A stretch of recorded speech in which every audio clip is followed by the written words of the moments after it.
Well, good morning. Today's seminar is on the fish methods package, which I started creating back in like 2007. I'm going to go through sections of general sections of what functions are available. There's 63 functions about now. Each has something specific to do related to fishery science methods. And so let's go.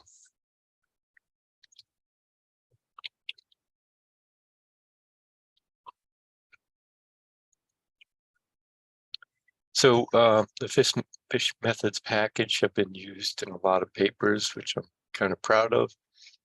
These are just a few papers, but there are more and more being published daily using the functions. So they're pretty widely used.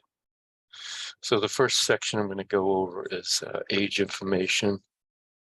Most of these functions come from Quinn and DeRiso 1999, in which they assume that lengths in fish for ages are collected via a two-stage sampling design. So in the first stage, you have a pile of fish, you measure maybe all of them, maybe a big subsample.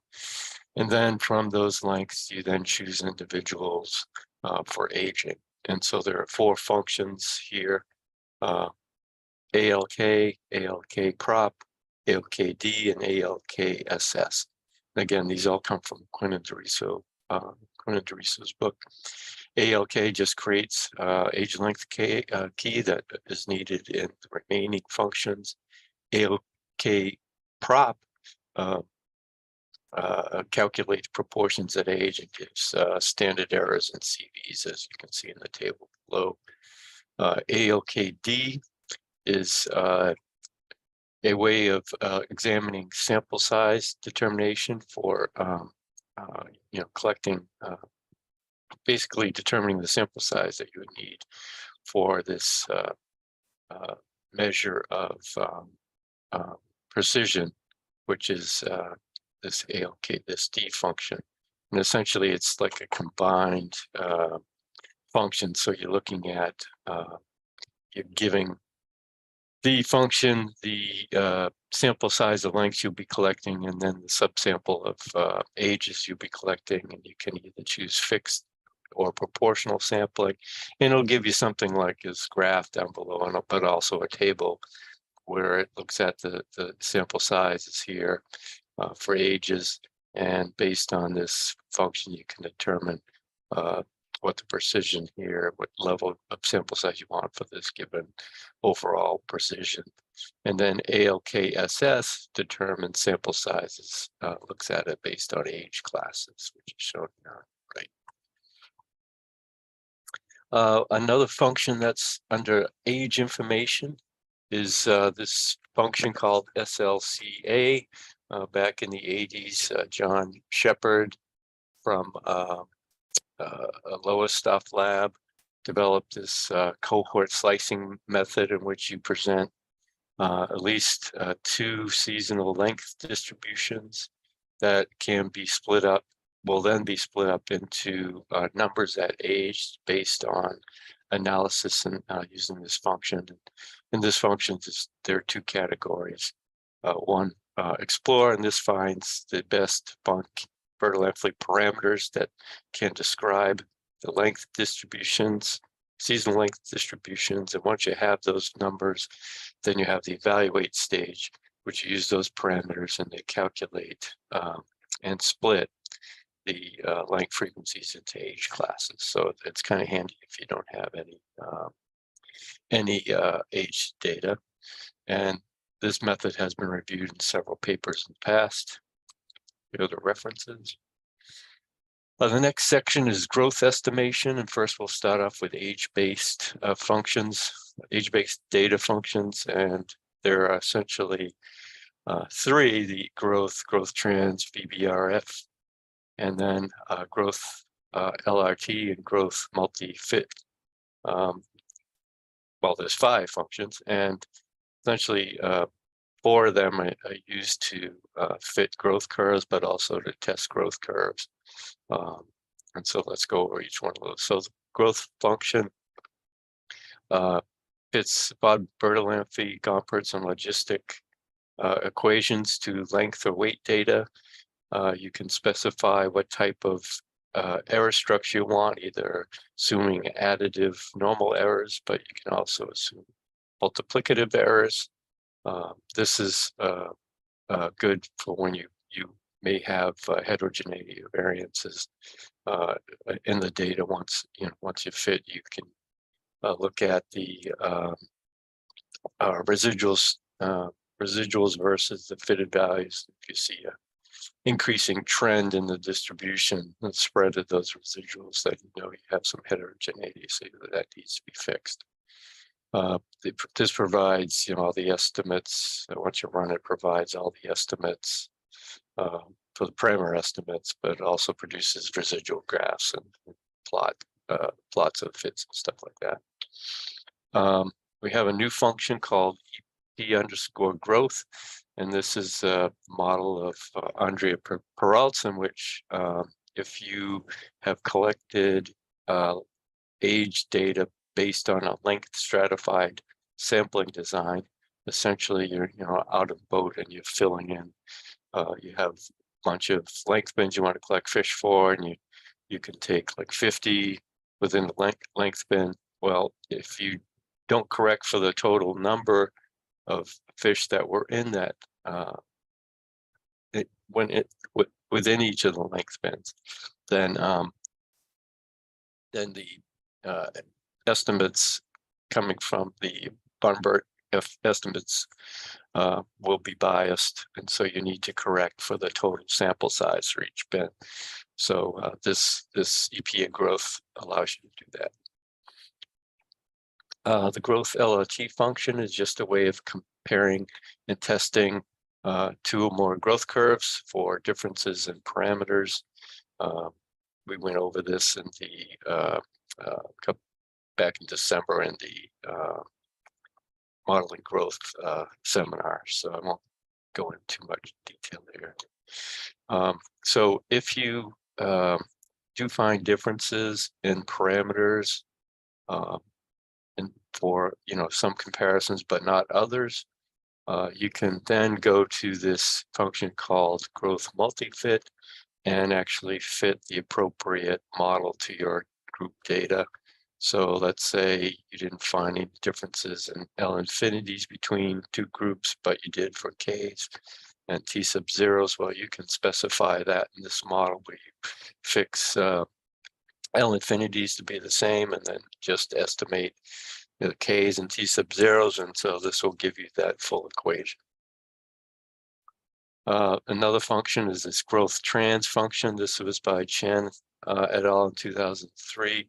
This is for developing a square growth transition matrix for a size population model. So if you develop this, if you're interested in simulating changes in size structure over time, this is based on Bob Bertalanffy growth function, and so this one can do it. Now we have tag-based growth estimation. There are essentially 3 functions that you can use to model tag-based growth and incorporate individual variability and also other things like seasonal variation. There are 2 functions. So those functions will be grow tag plus, and grow hamp. And then when there's 2 function growth,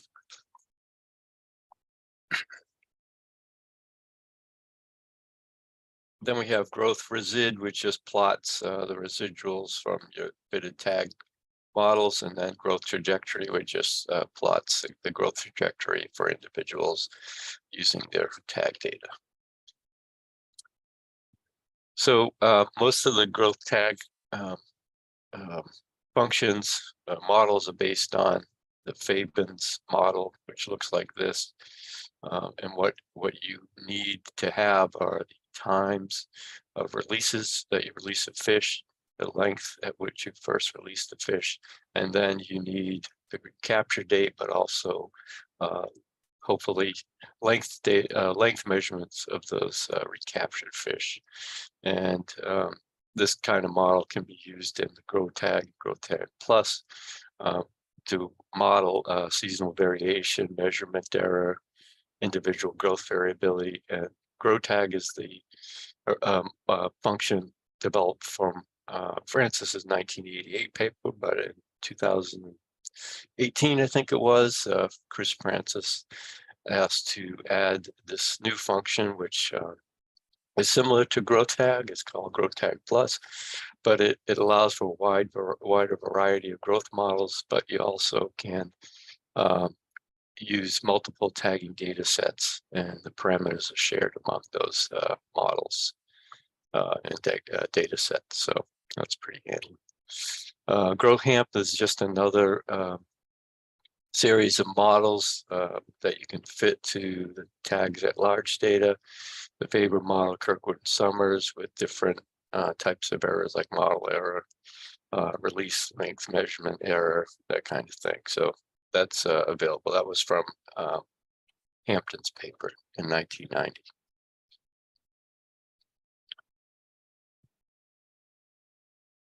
So there's one function for calculating maturity, essentially percent maturity at age, and the original function was developed by Mackey et al.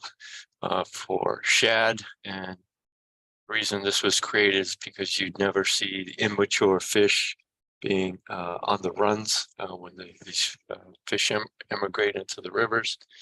And so this method was created to be able to estimate the proportions mature at age when you don't see the immature fish. So this method requires age data of those fish in the runs, but also what they call the age of maturity for those individuals, which comes from repeated spawning check data read off of the scales. So this can estimate proportions at age.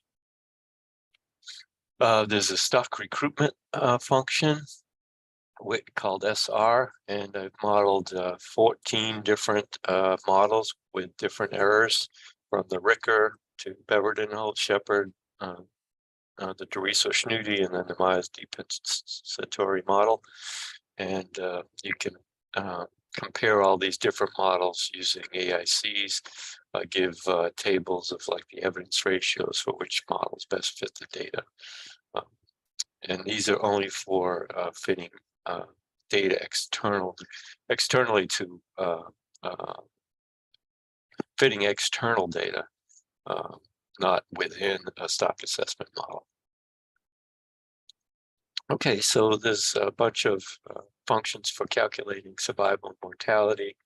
For calculating single year survival and total mortality, there's the age serve and the age serve CL.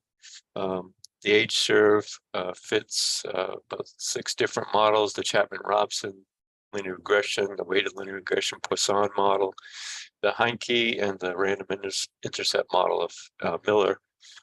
Age serve CL is for cluster sampling, but I will be probably removing that one since the Heinke is one of the worst estimators that you can use.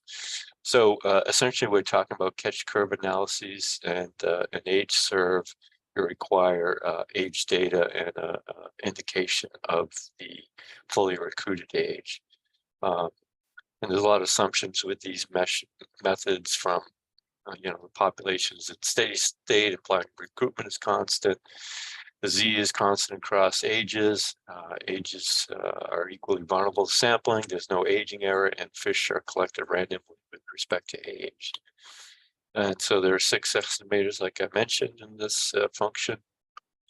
But before we get into those, back in 2012, Matt Smith and others published this paper on recommendations for catch curve analysis, and they explored a bunch of those estimators and determined that if you use like the Chapman-Robson or things related to that, like the Poisson model, then you need to use the data from the age at peak +1, equal, which means if you have a peak in one age, you need to move from there beyond and just start with the age after the peak.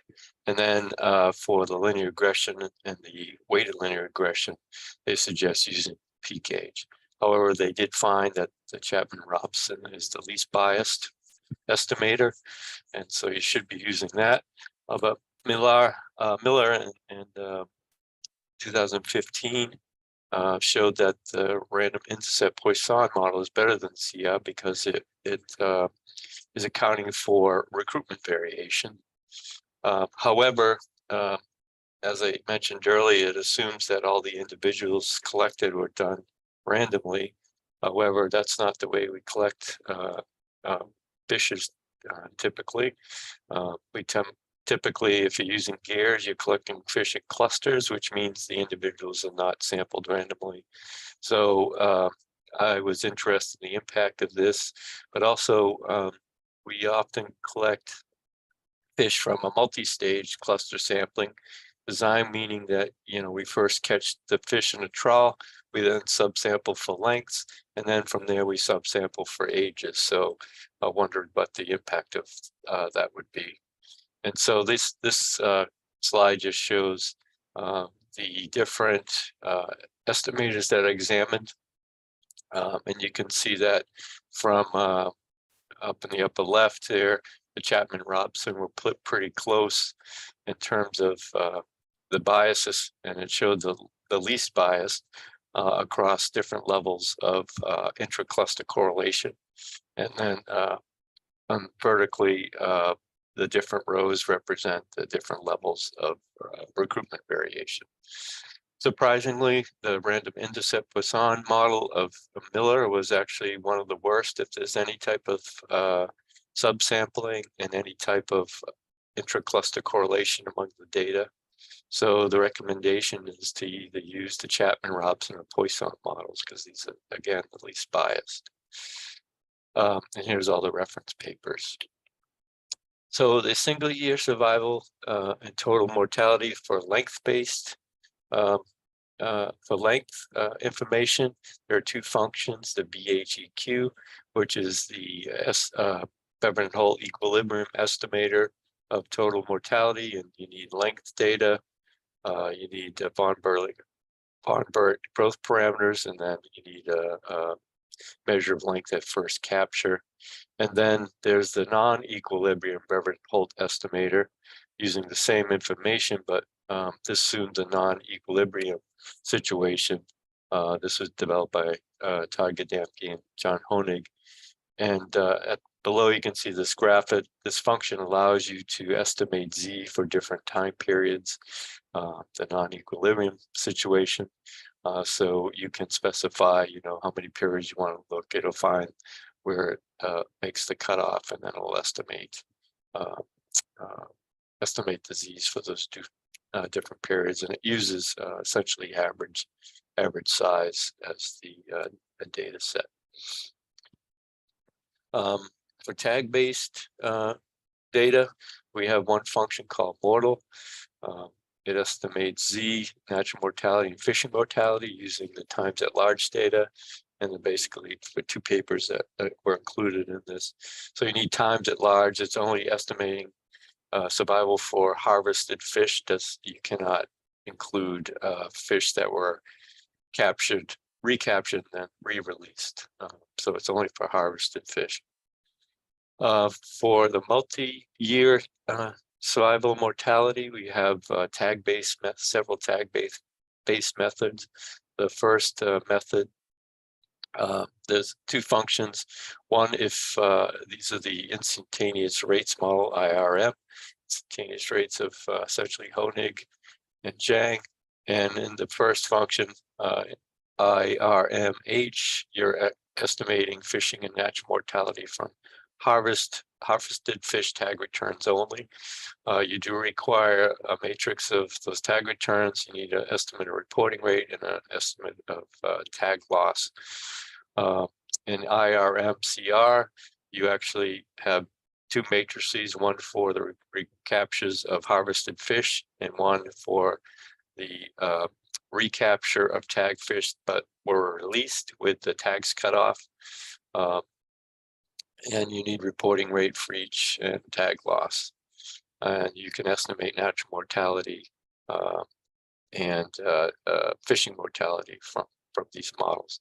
And in these models, you can assume different structures. For instance, if you want to specify what we think F was constant over one period, within two different periods, you can set up the model, and then you could look at model averaging using this tag model average function. So you can get all the different model average parameters, the standard errors, and things like that. Let's see, yeah, so that's the IRMH, requires, it's age independent, and it requires the harvested, the IRMCR, harvest and recap, re-release data. Again, as I said, you can set up different biologically justified models where you can look at M. And then here are the references. We then have functions, FM telemetry, which uses telemetry location data. And from this method, you can actually estimate fishing and natural mortality and probability of detection. This is based on Jolly-Sieber methods. And the way you determine what a natural death is from detections. So if you release fish with tags, you go out with the hydrophone, you find that one of the tags has not moved over several occasions, then you can classify that individual as probably being dead.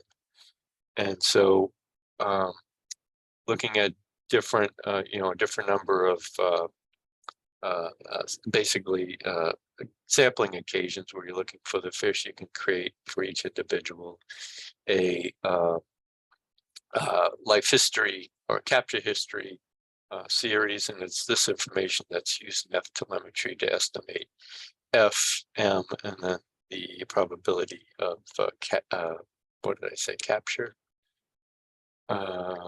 detection. Sorry, probability of detection. And just like the instantaneous rates model, you can actually create models where you estimating F for specific time periods, assuming a constant, things like that, and then you can do model averaging just like in the instantaneous rates model. I also have a function for checking if you do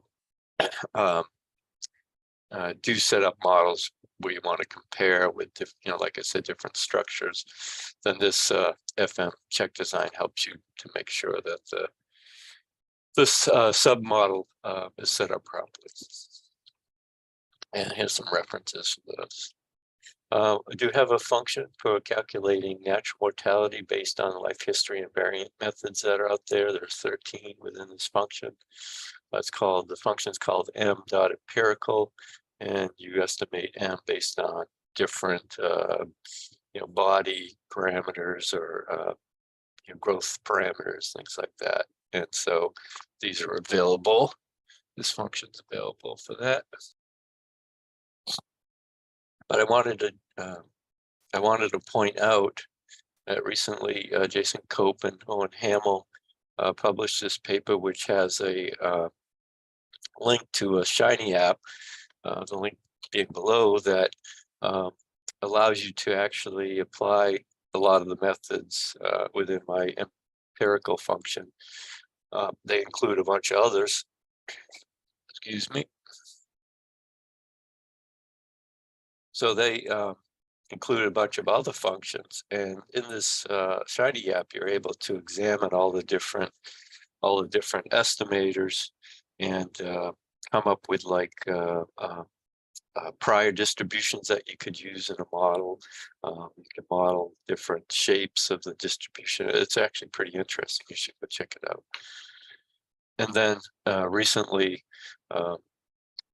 this paper, just for those that do stock assessment, this paper just came out, and it's an interesting paper too about natural mortality within stock assessment models. So I have a section of abundance estimation functions. We have essentially four for functions. The mrn.single function is simply a simple function for doing a single marking recapture, assuming the population is closed. And the old Peterson and Bailey and Seberg bias correction models are included in the function. And the Schnabel method, it's for multiple recaptures, multiple marking recaptures, but only one single type of mark is used. If you had multiple markings, then that would be really, you can use the Jolly-Seber method. But in this method, the Schnabel and the Schumacher and Eschmeyer methods are encoded.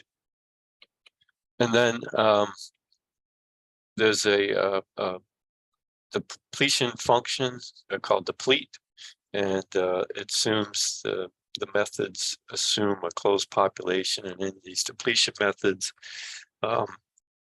what's typically done, like in freshwater, if you're interested in estimating the abundance of fish within a stream stretch, you take a couple of seine nets, you put one at each end of the stream stretch, then use electrofishing equipment.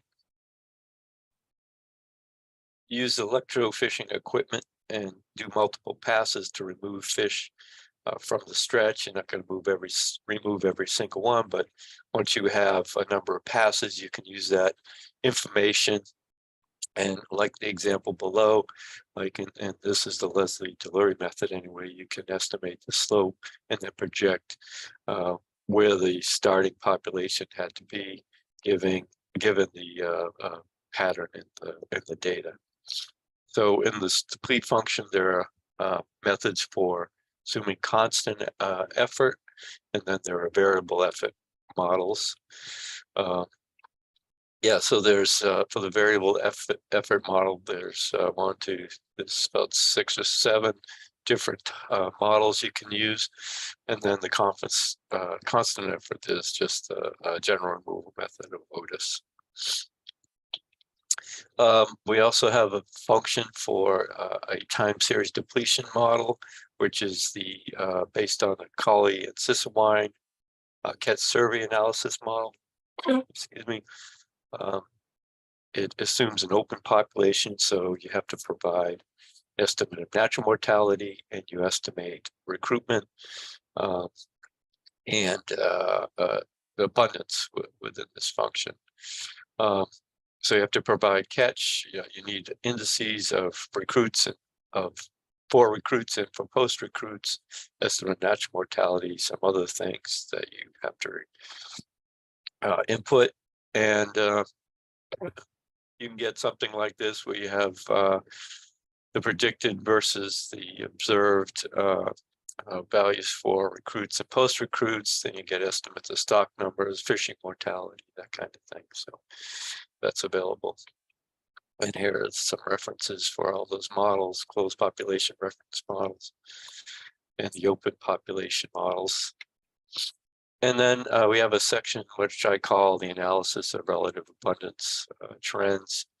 And we have essentially 5 functions that we can use. One of the functions, this gap function, is related to the CPU gap.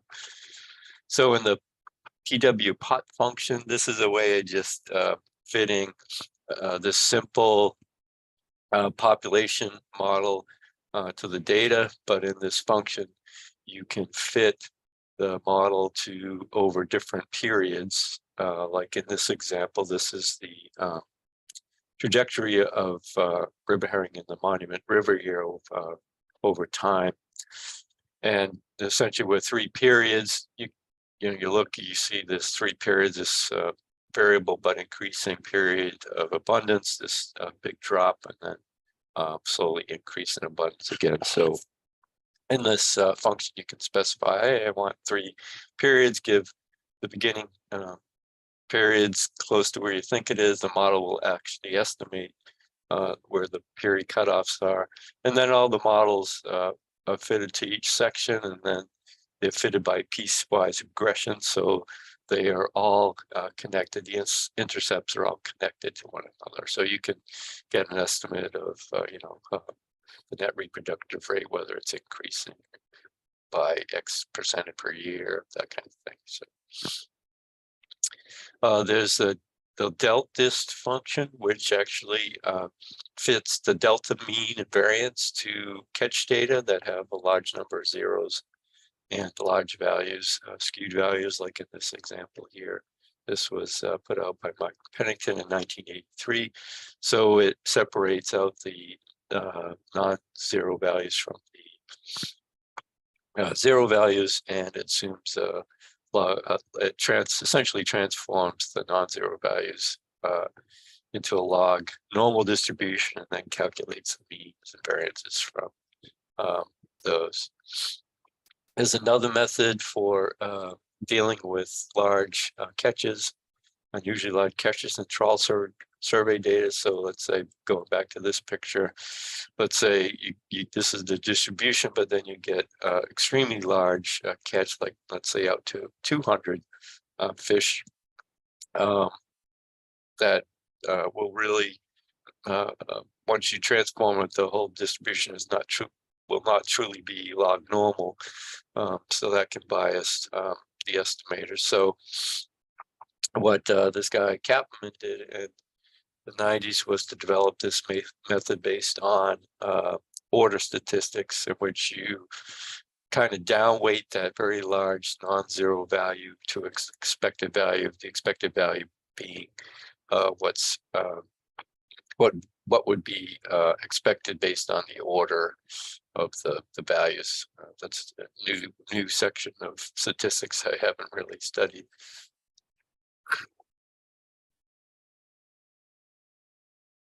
So what this method does is separates the non-zeros from the zeros.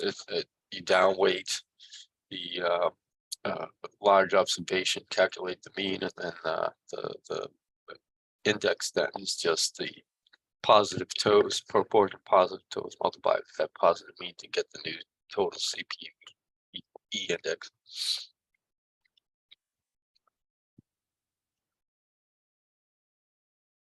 The next function, survey, it's called survey fit. This estimates, it uses a time series model of Pennington 1986 to fit to a series of relative abundance data that typically, let's say from a trawl, that typically are very noisy due to measurement error. So in this method, a time series, I think it's an AR1, is fitted to the data to get an index that has considerably lower variance. So it's called survey fit, and all you do is provide your index data, whether you want to log transform it or not. In this example, I was doing some work on channel whelk, looking at our trawl survey information. And if you can look at the dots, you can see there's these patterns where you have peaks in the index. So I first fitted a low S smoother and a GAM, but they were just coming out showing this trend here of just a decline.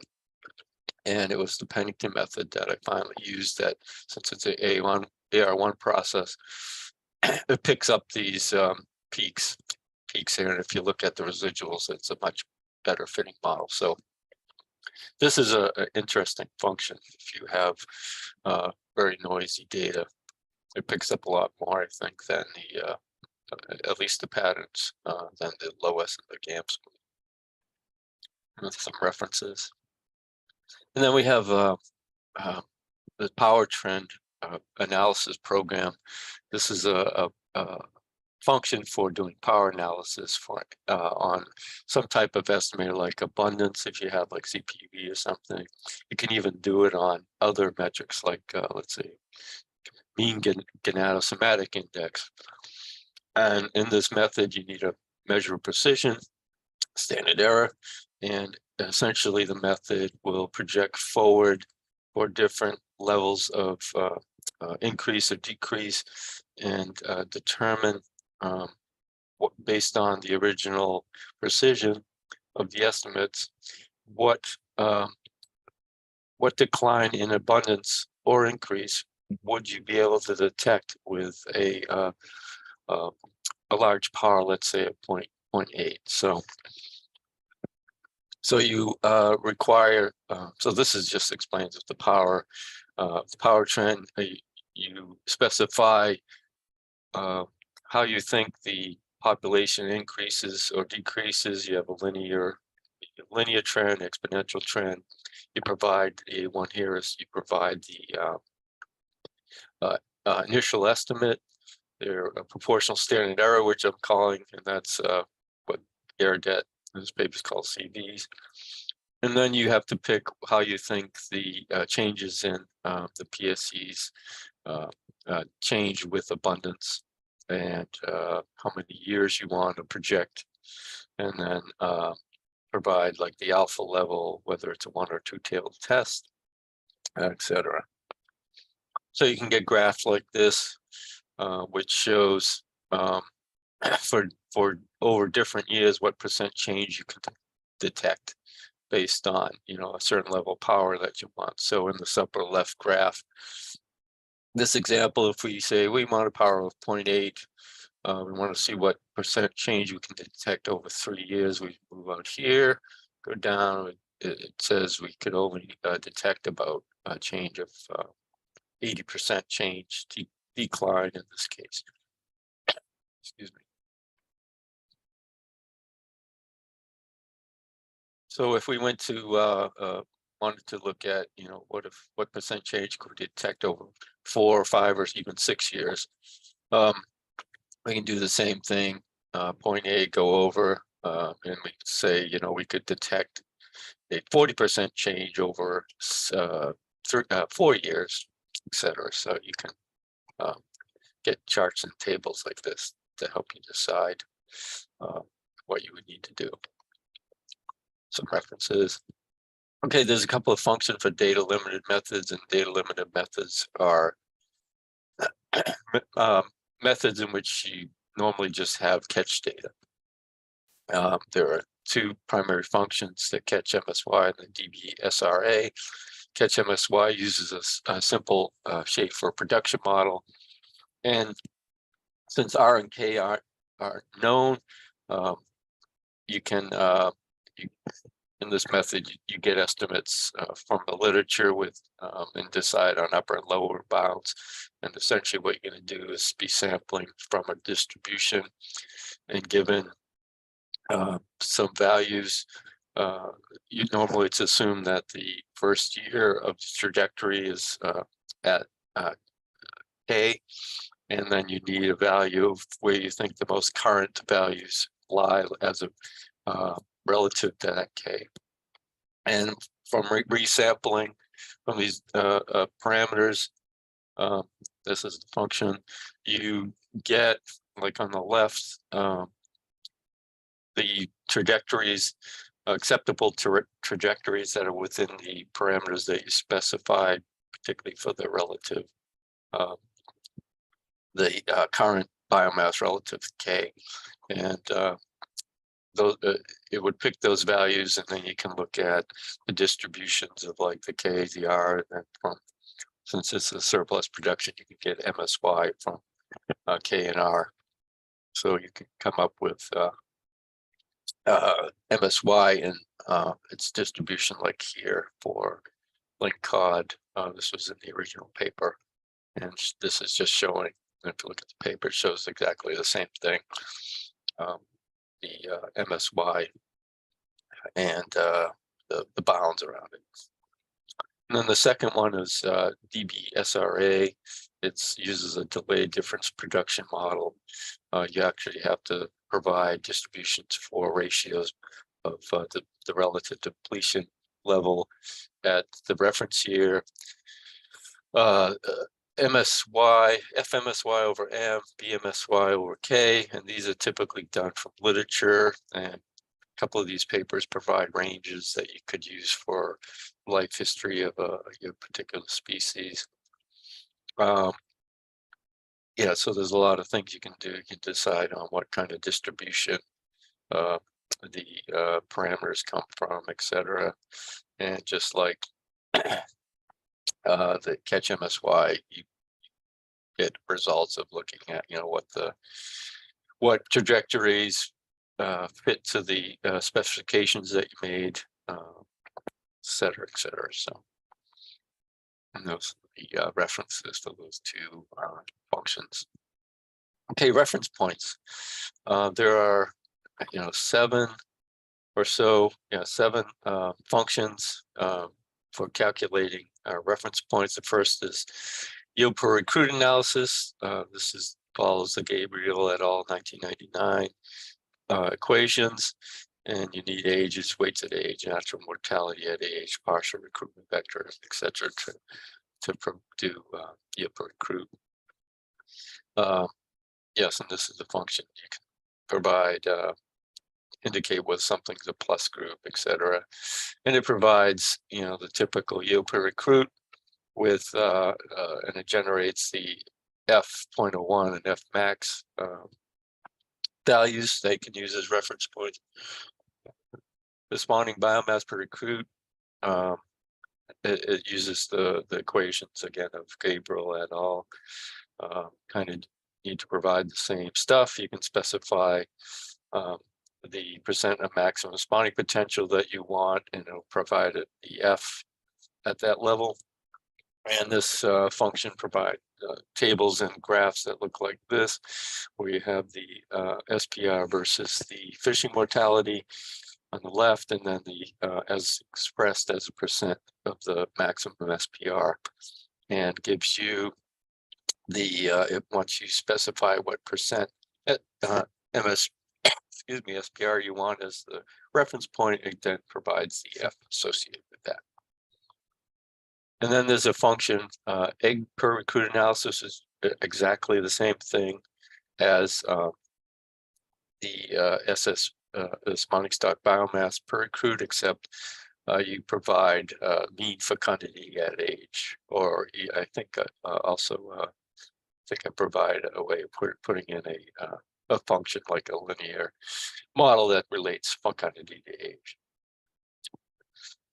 And then let's say you develop your reference point, your limits or thresholds from yield per recruit or any type of value, and you wanted to know whether the current F, let's say, exceeds those thresholds, which in that case you would have to indicate the stock is overfished or overfishing is occurring. So this function called pgen allows you to assume error around those values and calculate the probability that the current F either exceeds, is below your thresholds, limits, kind of thing. So pgen provide essentially the management value with a standard error as a single value, but you can also provide a distribution of those estimates based, let's say, on the bootstrap runs you might have done. You can also provide the reference points, and you can, if you have any indication of error around it, you specify that. And then if you get these values from, let's say, a stock assessment, there might be some correlation between the estimate and the limit, so you can specify correlation. You can specify what distributions you use if you're providing like the standard error value, and then you can do a bunch of different comparisons, whether the managed values are less than a reference point, greater than a reference point, that kind of thing. And so this is just an example showing in the left graph the distributions of the current F error distribution, and then the threshold error distribution, and the functions used to calculate whether the current F based on the error and it exceeds the current F threshold. In this example, there was only 0.03 probability of the current F exceeding the F threshold.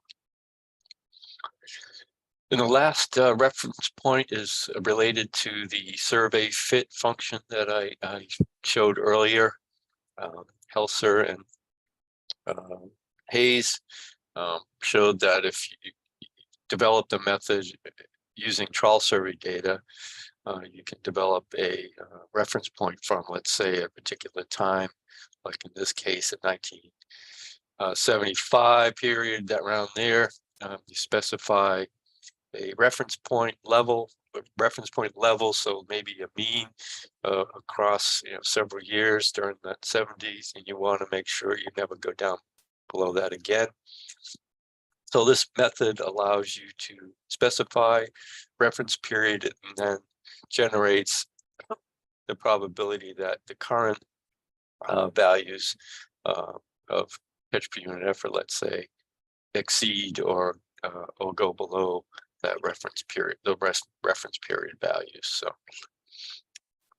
and it uses that survey, that the time series method, the survey fit function. Some references to that. And then, excuse me, there's a section on cluster sampling, because I think it's important when you're collecting fish using years, you're collecting them using cluster sampling, which could impact the variance of any type of estimates you're coming up with from those data, but also it affects the reliability of the statistical tests if you're comparing data from collected within, like, trawl surveys or something like that. So we collect fish in clusters, and because we're doing that, individuals are not independent of each other, which is assumed in most statistical tests. And the reason it matters is because if they can do a couple of things. Using cluster sampling, the variance is usually a lot larger than the variance calculated from simple random sampling. So if you're just assuming simple random sampling, when in fact you're collecting fish via cluster sampling, you will underestimate the variance and likely find differences when there aren't any. And also on the same same view,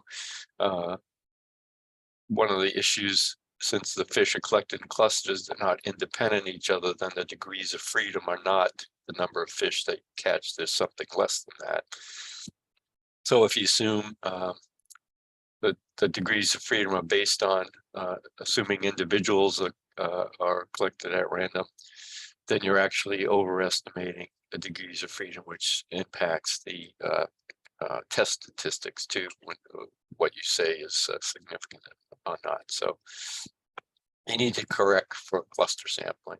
And so there's 7 functions here for doing cluster sampling estimation methods, and here are the references. Let me back up. So cluster mean allows you to calculate the mean of a characteristic from fish.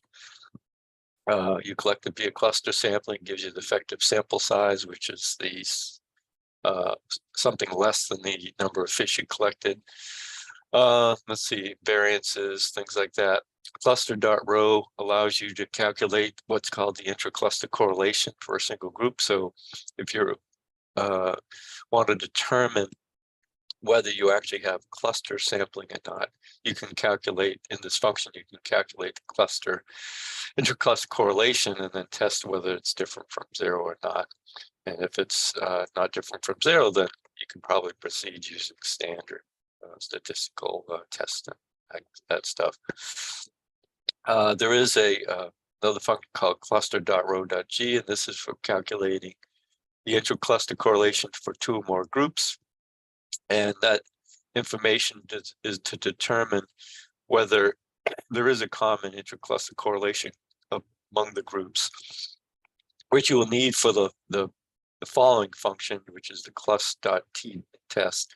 And you need that value within the t-test to be able to use the t-test adjusted for clustering. So And then this function is clus.lf. Let's say you have a trawl survey over a region and you wanted to test whether the length distributions of, let's say, cod you collected 2 different regions are different or not. Well, with cluster sampling, again, you can't assume that the number of fish or is the sample can be used to determine the degrees of freedom. It's usually something less. So in this method, the Kolmogorov-Smirnov D statistic is calculated, but then the null distribution, which you compare that statistic, is determined via randomization. So it's a very handy function. The clus.str.lf, the clus.lf assumes you're doing simple random cluster sampling, and then cluster.str.lf assumes you're doing stratified random cluster sampling. And then there's a function if you collecting fish based on from cluster sampling and their length, age, data, you want to fit a growth model. The same thing can impact the standard errors. The clustering can impact the standard errors that you get from the model fit. So I provided a function which you bootstrap the data to get and estimate the standard errors of the parameters based on the bootstraps. So, and there are all the references for that section. And then we have a bunch of miscellaneous functions. The convert mort allows you to convert from annual rates to instantaneous rates like fishing, depending on the type of fishery you have. There's a function for estimating fishing power correction factors based on when you do experimental tows. This is the FPC function. Combined variance function allows you to combine multiple means and variances together. Let's say you log transform some data, calculate the mean and the variance based on those log transform data, but you want to come back to the original scale. This bt.log function allows you to calculate the back transform mean and variance. ZT function is just a function for doing a Z transform of a time series or even centering the time series. And then this rep function is actually useful.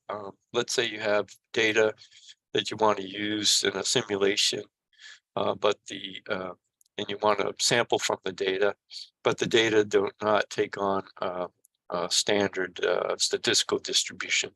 So this rep function allows you to use the data. It's based on your empirical data, and then it randomly samples numbers from that empirical distribution.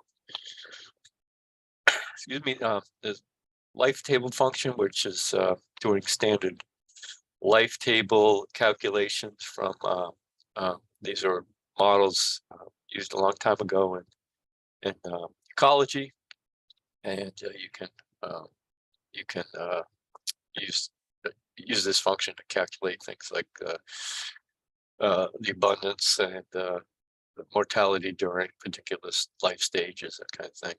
And then compare to is a function for comparing data from 2 or more age reading. And AstroCog 4 was developed by Larry Jacobson.